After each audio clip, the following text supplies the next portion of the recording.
Hey, my name is Alban and I lead the business side of Riot Games in Europe for all the esports side.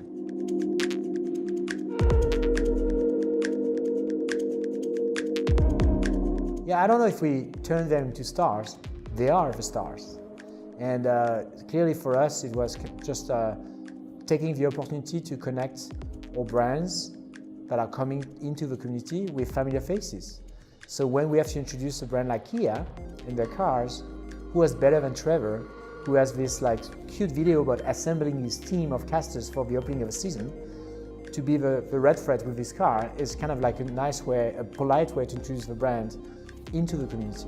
So we just leverage an existing relationship between all players, all fans, and the casters that they have built over the last years. And on the other side, I think for all casters, it's giving them the opportunity to explore new ways of communicate their talents. They were known for commenting, for hosting stages, for analyzing. Now we ask them to play roles. And I think we see with people like Vedius, like Medic, that they love it. Dracos as a rapper, all these things is like growing them in terms of art, giving them more personality, which ultimately is good for them too.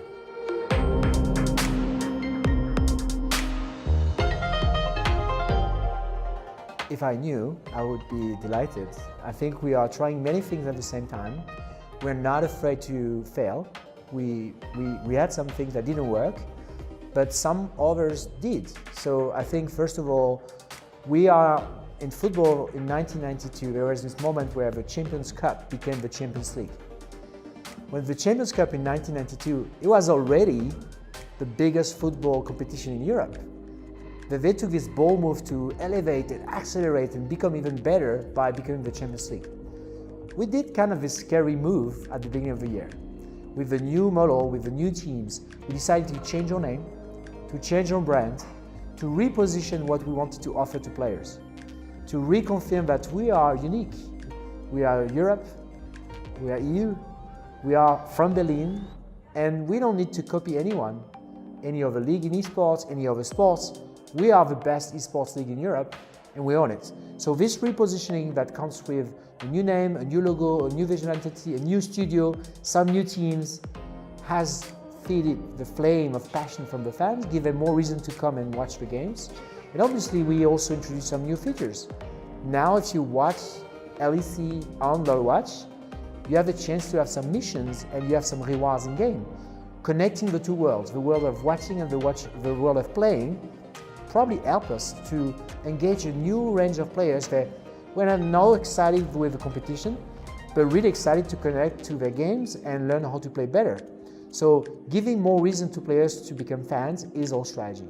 And there's a multiple range of things we are doing to deliver on that, because we believe if we do this, we can triple, quadruple viewership still.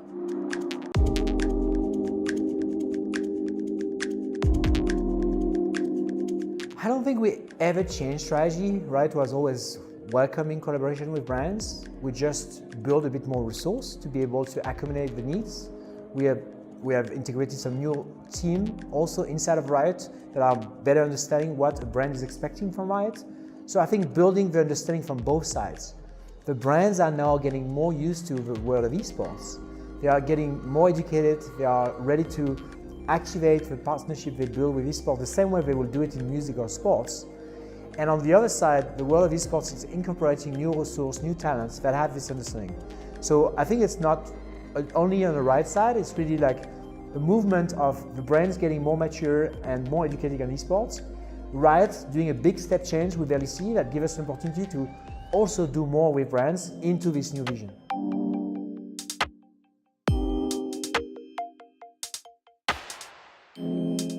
I think they are happy with the viewership. I think they're happy with the numbers of brands that are joining the party with us. You have to remember that when a brand signs with esports, on the team side, on the league side, even other games, it's good for everyone. Why? Because the minute the brands step in, the whole category of this brand will say, oh, wait a minute, it's happening, I need to be part of this. Good example of that for Europe is car, automotive brands. In Korea, they call it the telco war. In Europe, it's probably the automotive war. You got SK, you got Vitality, you got us with Kia, that is now the partner of the league. It's everywhere, and it's good because it shows that one brand stepping in, I think it was Mercedes, the first one with ESL, generated some interest from all the competition that all wanted to understand what was to be done with this community, how can they bring some value, how they can be part of this party. So I think they're happy with the viewership, they're happy with this progress we have made in terms of engaging more brands in the ecosystem. I would say for me the biggest thing is the change of attitude of the owners between themselves. Now they are all working together, and we are creating this platform for them to collaborate with us. Maybe it's going to be cinema viewing parties, maybe it's going to be activation at the events. We're going to have like 17 booths with team-owned booths that's going to give value to the player experience at the events. We never had that before. Now that we have this long-term and this common sense of like building all together, even if they're not qualified for these events, they still invest in the community because they are here for the long term.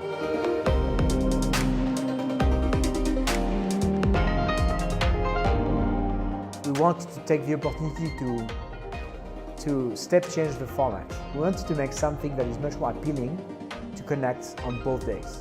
And for us, I don't know if everybody noticed, but we invented a new format. It's not the Korean gauntlet, it's not the traditional playoffs like we had in the past with the EU LCS. It's kind of a combination of both, where we reward the best teams of the regular season. It's super important to be in the top 2 position.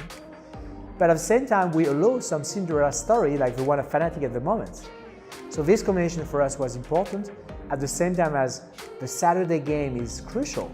The winners goes in final. It was not the case in the past, it was a loser bracket, less interest from the fans, less interest in viewership, less interest from the players themselves that were on stage but really not passionate about playing the game. So if we look at everything, I think that's the biggest change for us. And I can't wait to see the impact in terms of like the attendance, in terms of viewership. But we see the long term. We are building something, and we took the liberty with this change of LEC to revisit everything. Not only the name, not only the colors, but actually the spirit of being more entrepreneurial, on taking more risk, and being ready to fail if it enables us to find something great for the next time.